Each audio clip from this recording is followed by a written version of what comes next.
Hello friends, आज हम शुरू करने जा रहे हैं अपनी class 7 geography NCERT book series chapter number 3 our changing earth. ये हेल्पफुल रहेगा वो सारे एग्जाम्स के लिए जिसमें स्टैटिक पोर्शन पूछे जाते हैं, specially UPSC, state PCS, BPSC teacher, BPSC normal vacancies, SSC, railways and so on. Our changing earth सबसे पहले हम लिथोस्फेरिक प्लेट्स के बारे में देखते हैं। जैसा हमने प्रीवियस चैप्टर में देखा था कि अर्थ ऊपरी लेवल क्रस्ट, फिर मेंटल, फिर कोर। मेंटल जो होता है वो लिक्विड पार्ट होता है, वो मोल्टेन मैग्मा होता है, और क्रस्ट और अपर मेंटल मिलाकर एक लिथोस्फेरिक प्लेट्स बनती हैं। लिथोस्फेरिक प्लेट्स मोल्टेन मैग्मा पर मूव करती हैं ईच ईयर कुछ मिलीमीटर्स। सपोज करिए ये क्रस्ट है, ये अपर मेंटल है, इसको दोनों मिला के लिथोस्फेरिक प्लेट्स कहलाते हैं। नीचे मोल्टेन मैग्मा हुआ जो मेंटल कहलाता है।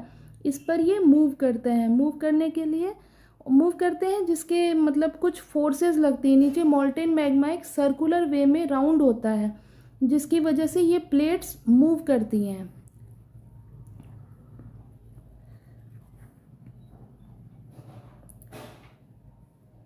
The movement of these plates causes changes on the surface of the earth।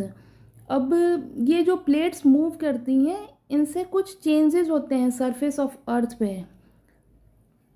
Earth movements को हम एंडोजेनिक फोर्सेस और एक्सोजेनिक फोर्सेस में ले सकते हैं। एंडोजेनिक फोर्सेस जो क्रस्ट के अंदर में हो रहा है, ठीक है। एक्सोजेनिक फोर्सेस जो क्रस्ट के बाहर में हो रहा है। एंडोजेनिक में कुछ दो फोर्सेस हो गई, सडन और डायस्ट्रॉफिक। सडन में आ गया अर्थक्वेक, वोल्केनो, लैंडस्लाइड्स, ये हम आगे देखेंगे। डायस्ट्रॉफिक फोर्सेस मतलब जिसमें कुछ समय लगता हो, ठीक है, जैसे building mountains.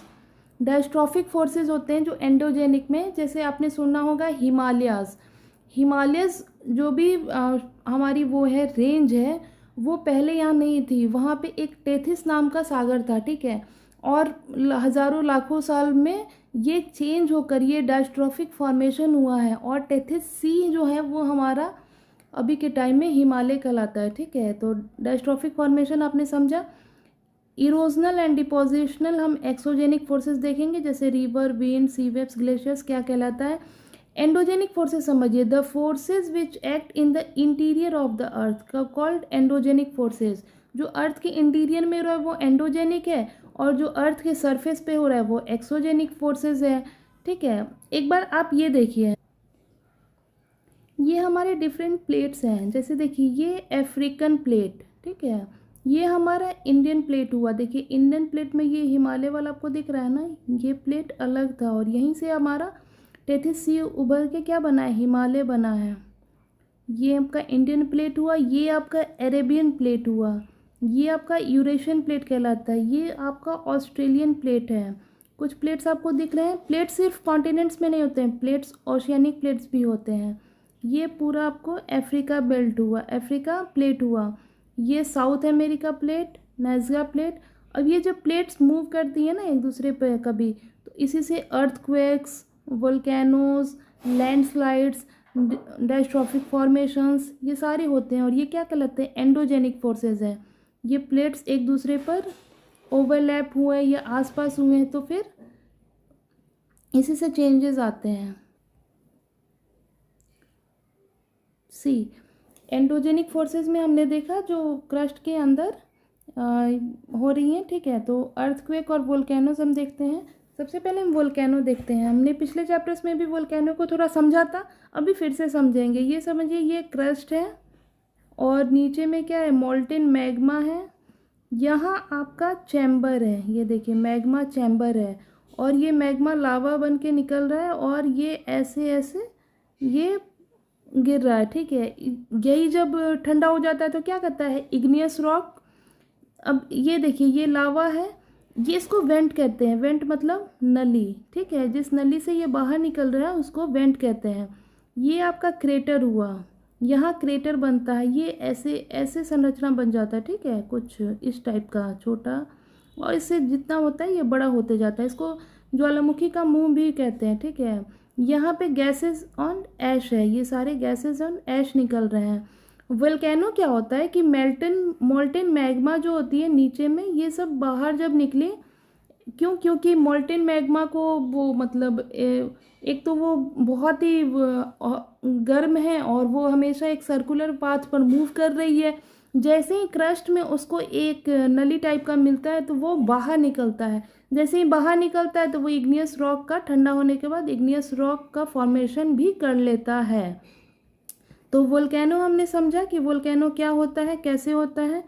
Lithospheric plates move करती हैं। अब अर्थक्वेक्स के बारे में थोड़ा समझ लेते हैं, ठीक है। जैसे ही लिथोस्फेरिक प्लेट्स मूव करती हैं तो कुछ वाइब्रेशंस जनरेट करती हैं। वाइब्रेशंस जनरेट करने के लिए, वाइब्रेशंस जैसे ही जनरेट होता है तो वो अर्थक्वेक मतलब अर्थ के सरफेस पे अर्थक्वेक जनरेट करती है। इसमें कई चीज़ें होती हैं। सपोज करिए ये प्लेट है, ये प्लेट की बाउंड्री है। हमने पिछले भी देखा Africa plate, Eurasian plate, Indian plates. तो इस टाइप के अगर ये प्लेट्स हैं और ये अंदर में वही मोल्टेन मैग्मा ही रीज़न होता है, प्लेट्स उस पर मूव करती हैं और जैसे ही वो थोड़ा सा कुछ एक्स्ट्रा हुआ तो फिर वो अर्थक्वेक्स, वोल्केनोज, लैंडस्लाइड्स ये फॉर्मेट करती हैं। अर्थक्वेक्स के बारे में देखें, जैसे सपोज करिए this is the where the earthquake occurs. इसमें कई सारे पॉइंट्स होते हैं, जैसे ये फोकस, एपीसेंटर, ठीक है। सिस्मिक वेव्स कहलाते हैं। वेव्स क्या होते हैं? सिस्मिक वेव्स कहलाते हैं। 3 तरह के वेव्स होते हैं, P waves, S waves and L waves. P waves को लॉन्गिट्यूडनल वेव्स भी कहते हैं, एस वेव को ट्रांसवर्स वेव भी कहते हैं और एल वेव्स को सरफेस वेव्स भी कहते हैं। आप इसके बारे में और भी जानकारी ले सकते हैं। वैसे देखिए फोकस, जहाँ अर्थक्वेक जनरेट होता है, सपोज करिए ये नीचे पृथ्वी को आप ऐसे 3D में लेके चलिए, पृथ्वी को आप एक संतरे और प्याज की तरह समझिएगा। ये जो फोकस है वो ऊपर में नहीं होता, मतलब सरफेस पे नहीं होता है, सरफेस के अंदर, नीचे अंदर में जहाँ उसका सिस्मिक वेव्स मतलब वहाँ से जनरेट होता है, वहाँ से स्टार्ट होता है, उसको फोकस कहते हैं। और उसके जस्ट ऊपर सरफेस पे जो सेंटर कहलाता है वो एपीसेंटर कहलाता है, ठीक है। तो फोकस और एपीसेंटर में यही डिफरेंस है कि फोकस ज़मीन के अंदर होता है और एपीसेंटर उसका सरफेस होता है, ठीक है। और यहाँ पे आप देखिए कि सिस्मिक वेव्स होती हैं, radiate out in all directions. All direction में रेडिएट कर रही हैं, जैसे ये बाहर की तरफ और ये अंदर की तरफ। ये अगर एपीसेंटर हुआ तो नुकसान सबसे ज़्यादा यहाँ होता है और धीरे धीरे ये वेव्स जैसे जैसे बाहर जा रही हैं ना, तो ये वेव्स ये नुकसान जो है वो थोड़ा कम होता जाता है। एपीसेंटर के पास बहुत ज़्यादा और धीरे धीरे ये यहाँ इधर की तरफ कम होता जाता है, ठीक है। हम लोग भी देखते हैं कि अपने नेपाल बाउंड्री में क्या है कि बहुत सारे अर्थक्वेक्स आते रहते हैं। आपको पता है कि काठमांडू नेपाल का, जो नेपाल की जो राजधानी है काठमांडू, उसका नाम क्यों है? एक्चुअली क्या है कि वो वहाँ पे घर जो हैं वो लकड़ी से बने रहते हैं, काठ के घर बने रहते हैं, इसीलिए उसे काठमांडू कहते हैं। Nepal is the seismic zone 5 में आता है और वो बहुत अर्थक्वेक प्रोन एरिया है। हमारा बिल्कुल बिहार यूपी बॉर्डर भी जो नेपाल से सटे हुए हैं वो भी अर्थक्वेक प्रोन एरिया है और आए दिन वहाँ पे अर्थक्वेक्स आते रहते हैं। इसीलिए वहाँ पे जो घर होते हैं वो लकड़ियों की बनी होती हैं। अर्थक्वेक्स के बारे में देखिए, destruction of A caused by earthquake इन गुजरात। 2002 का भूकंप सबको याद होगा, गुजरात में बहुत ही मतलब हानि हुई थी। एक रिक्टर स्केल पैमाना होता है, ठीक है। रिक्टर स्केल पे ही अर्थक्वेक्स का मेजरमेंट किया जाता है कि कितना मतलब मैग्नीट्यूड का, कितनी मैग्नीट्यूड का अर्थक्वेक है, हल्का है मतलब थोड़ा है, मीडियम है या ज़्यादा है। सपोज करिए 2.0 है तो ये लेस है, ठीक है। 7 इज़ अ मेजर अर्थक्वेक। जैसे ही ये पैमाना बढ़ता जाता है वैसे अर्थक्वेक का मैग्नीट्यूड भी बढ़ता जाता है। तो जो गुजरात में भूकंप आया था वो 6.9 था रिक्टर स्केल पर। आप समझ सकते हैं, इसीलिए उसने इतनी तबाही मचाई थी। अर्थक्वेक्स प्रिपेयर्डनेस, अर्थक्वेक से ऐसा तो नहीं है कि हम अर्थक्वेक को पहले से मतलब भविष्यवाणी कर लें कि हाँ अर्थक्वेक आने वाला है, नहीं, ऐसा नहीं होता है। लेकिन हम इसके जो भी उससे जो नुकसान होता है उसको कम ज़रूर कर सकते हैं, ठीक है।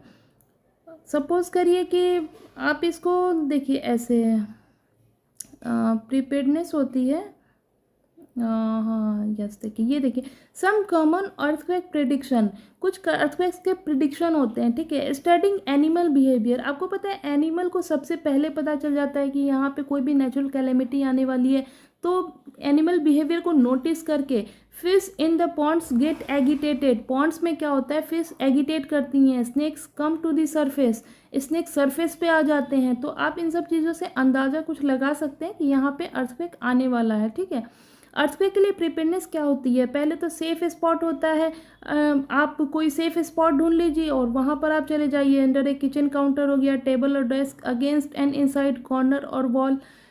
दूसरा, stay away from fire places, chimneys, Windows that shutter including mirrors and picture frames, आप इन सबको से दूर रह सकते हैं, फायर प्लेसेस वगैरह हुआ, चिमनीज वगैरह हुआ। Spread awareness amongst your friends and family members and face any disaster confidently, और भी आप इंफॉर्मेशन लेके आप उसका अवेयरनेस फैला सकते हैं अपने दोस्त में, फैमिली मेम्बर्स में। अब आते हैं major landforms. Major landform से पहले हम एक चीज़ समझ लेते हैं। सपोज करिए लैंडस्लाइड्स, ठीक है, हमने ये तो जाना कि मोल्टेन मैग्मा की वजह से प्लेट्स मूव करते हैं जिसकी वजह से अर्थक्वेक और वोल्केनोज आते हैं। अब लैंडस्लाइड्स देख सकते हैं। लैंडस्लाइड्स वो होती है ना जो अचानक से, सपोज करिए आप एक पहाड़ पर हैं, ठीक है, और अचानक से वहाँ से लैंडस्लाइड हो गया, वहाँ से मतलब ऊपर की चीज़ें टूट के नीचे में आ गई, ठीक है, तो वो भी लैंडस्लाइड्स क्यों होता है, वो भी अर्थ मूवमेंट की वजह से ही होता है, एंड्रोजेनिक फोर्सेस की वजह से ही होता है। अब देखिए हम बात करते हैं डेस्ट्रॉफिक फोर्सेस, आपने समझ लिया था, माउंटेन्स वगैरह, जैसे मैंने हिमालयस का आपको एग्जांपल दिया था।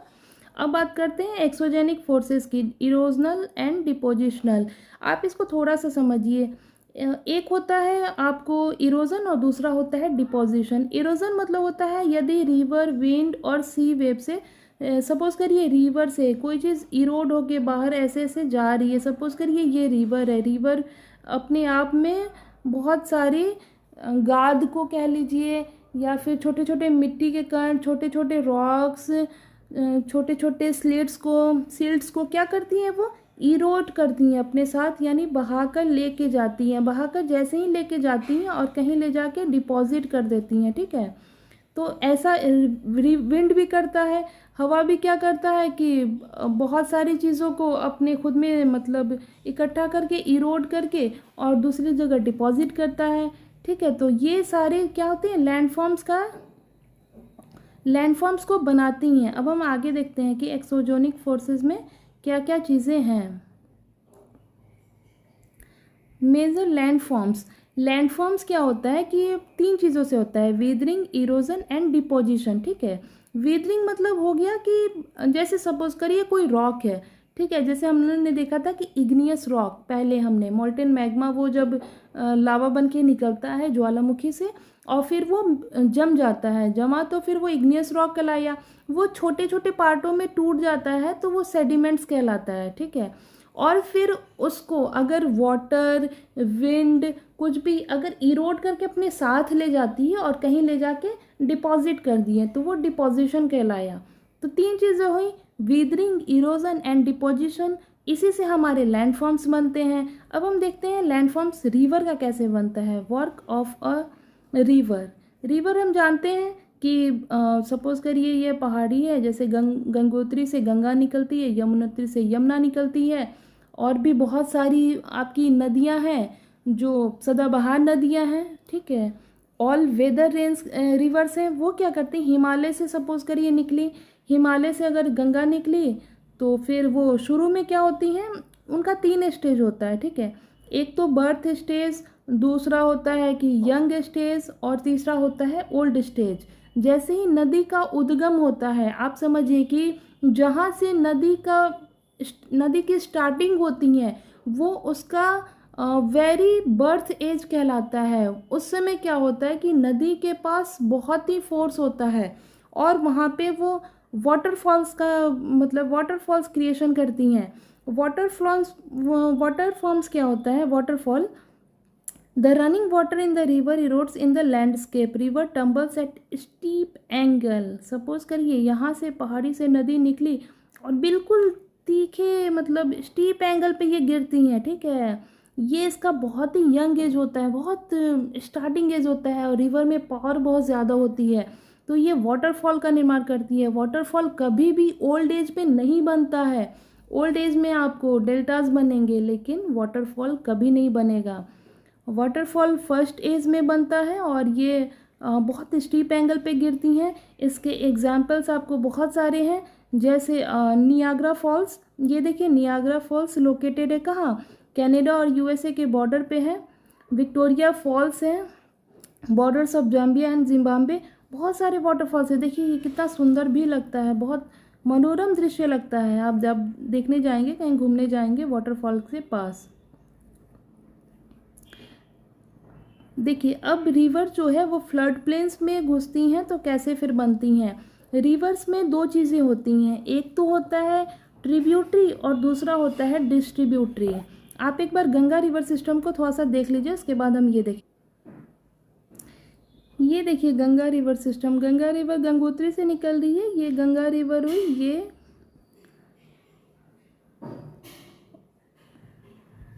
ये बांग्लादेश में घुसते हुए पद्मा कहलाती है, और इधर से ब्रह्मपुत्र नदी आती है, ठीक है। यहाँ पे देखिए यमुना, यमुना इसकी सहायक नदी है, यमुना और सोन। ये देखिए थोड़ा सा मोटा कर लेते हैं इसको। ये आपका सोन हुआ, ये आपका यमुना हुआ, ये आपका गंगा रिवर है। देखिए सी, इसकी बहुत सारी सहायक नदी होती है, जैसे जिसको इसको ट्रिब्यूटरी कहा जाता है, जैसे Gandak, Kosi, Ghaghara and so on. अब यमुना की बहुत सारी ट्रिब्यूटरी होती हैं, जैसे चंबल, बेतवा, ये सब अलग अलग ट्रिब्यूटरी होती हैं यमुना की। तो दो चीज़ें होती हैं, एक तो ट्रिब्यूटरी और दूसरा होता है डिस्ट्रीब्यूटरी। जब गंगा यहाँ से स्टार्ट हो रही है तो ये बिल्कुल वेरी यंग एज है, यहाँ से शुरुआत ही हो रही है, तो इसमें ये सारी उसके ट्रिब्यूटरी है, सोन, यमुना, घाघरा, गंडक, कोसी, इटीसी। देखिए जैसे ही फ्लड प्लेन्स में कोई भी रिवर आती हैं तो वो क्या होती है ना, वो मिएंडरिंग करती हैं, लाइक ऐसे ऐसे, बिल्कुल जैसे सांप चलता है ना, ऐसे ऐसे ऐसे ऐसे ऐसे मिएंडर करती हैं कोई भी रिवर। और मिएंडर करती है तो हर तरह का बहुत तरह का वो फॉर्मेशन करती हैं। जैसे फॉर्मर्स आप देखें तो नोन बेंड्स क्या कहते हैं, ये क्या कराता है, मिएंडरिंग, ठीक है, इसको मिएंडर कहते हैं। दूसरा देखिए ऑक्सबो लेक, ऑक्सबो लेक समझिए, होता क्या है कि नदी सपोज करिए ऐसे चल रही है, ठीक है, और ऐसे चलते चलते उसने अपना रास्ता मोड़ दिया, या फिर ऐसे ऐसे चलते हुए थोड़ा सा ये हिस्सा आपका कट गया, ठीक है। आप ऐसे समझिए कि ये अब ऐसे ना जाकर ये अब ऐसे जा रही है, या फिर बिल्कुल स्ट्रेट में जा रही है, ये इससे कट गया, ये कटा, तो ये हिस्सा ऑक्सबो लेक कहलाता है। ऑक्सबो लेक कैसे, सपोज करिए कि ये हिस्सा इसमें से नदी से कट गया, और फिर ये जब नदी से कट गया लेकिन ये पानी की मात्रा बहुत ज़्यादा है, कम नहीं होता है, तो ये एक ऑक्सबो लेक की तरह बन जाता है, इसे ऑक्सबो लेक कहते हैं। तो ऑक्सबो लेक समझ में आया, मेंडिंग समझ में आया, मिएंडर करते हुए उसमें से कुछ पानी का हिस्सा निकल गया और वो ऑक्सबो लेक का निर्माण कर दिया। फ्लड पूरा ये क्या कहलाता है, ये पूरा फ्लड प्लेन कहलाता है। और ये जो साइड के जो बैंक्स हैं ना, वो जो बैंक्स, उसको लेविस कहते हैं, बैंक्स को लेविस, इसको मिएंडरिंग, इसको ऑक्सबो लेक। और आप फ्लड प्लेन समझ गए होंगे। अब आगे देखते हैं, सपोज करिए कि ये क्या है, आप मेन रिवर हो गई ये वाली, और ये डिस्ट्रीब्यूटरी। पहले नहीं बोला था हम लोगों ने कि इसमें ट्रिब्यूटरी भी होती है और डिस्ट्रीब्यूटरी भी होती है। जब शुरू में नदी शुरू हुई तो ट्रिब्यूटरी कहलाई, और जब ये लास्ट स्टेज आया, जब ये सागर में मिलती है, जैसे बे ऑफ बंगाल में जब गंगा रिवर जाती है तो डिस्ट्रीब्यूटरी छोटे छोटे हिस्सों में ये बढ़ जाती है, छोटे छोटे हिस्सों में ये बढ़ जाती है। क्यों, क्योंकि इसके पास उतना फ्लो नहीं होता, उतना पावर नहीं होता है, और यही डिस्ट्रीब्यूटरी इसको फॉर्म करती है डेल्टा बोलते हैं इसे, ठीक है। और सुंदरबन डेल्टा विश्व का सबसे बड़ा डेल्टा है जो गंगा ब्रह्मपुत्र मिला के बनाते हैं।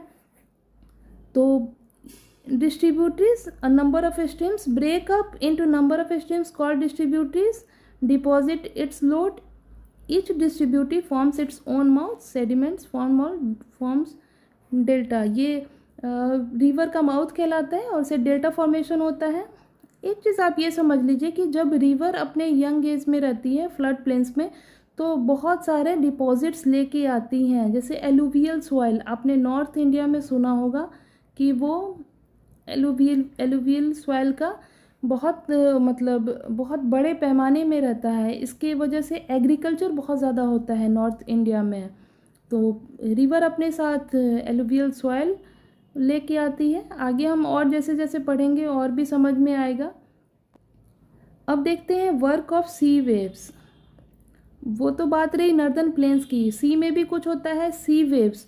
जैसे ही सी वेव्स आती हैं तो बड़े बड़े जो ये आपको ये पहाड़ रॉक दिख रहे हैं, उसमें फोर्स के कारण क्या होता है, सी केप्स बनते हैं, ठीक है।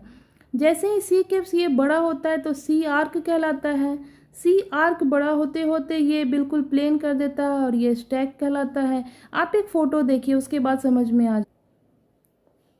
सी हियर, जब भी सी वेव्स आती है ना तो धीरे धीरे ये सी वेव्स बनाती हैं।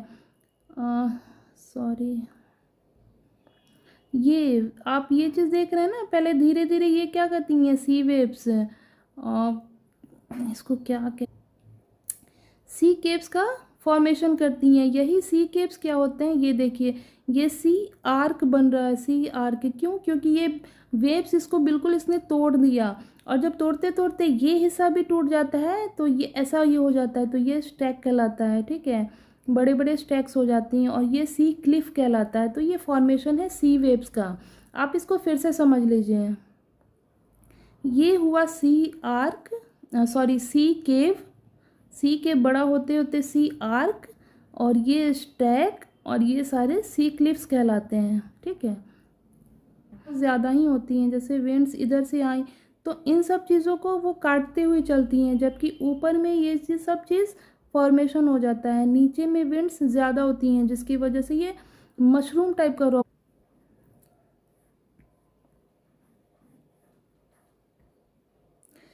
You can see rocks in the shape of a mushroom. Winds erode the lower section of the rock more than the upper part. Upper part से ज़्यादा lower part को erode करती हैं, इसलिए narrow base हो जाता है और wider top हो जाता है। इसीलिए क्या कहते हैं, इसको मशरूम रॉक कहते हैं। सैंड ड्यून्स क्या होते हैं, सपोज करिए विंड आती है और विंड इसको सैंड को ब्लो करके लेके जाती हैं और डिपॉजिट करती हैं, तो ये सब सैंड ड्यून्स कहलाते हैं, ठीक है। और जब ये बहुत बड़े पार्ट पे फाइन पार्टिकल्स को अगर डिपॉजिट कर देता है तो उसको लोएस कहा जाता है। जैसे चाइना का गोबी डेजर्ट में लोएस बहुत ज़्यादा है। तो वर्क ऑफ ए विंड समझ में आया। Work of ice, I hope आपको चैप्टर क्लियर हुआ होगा। इससे रिलेटेड कोई भी क्वेरी हो तो please feel free to ask any question with relevant to this chapter. मैं कोशिश करूँगी आपको बताने के लिए। Thank you. और आप please do like, share and comments. Thank you.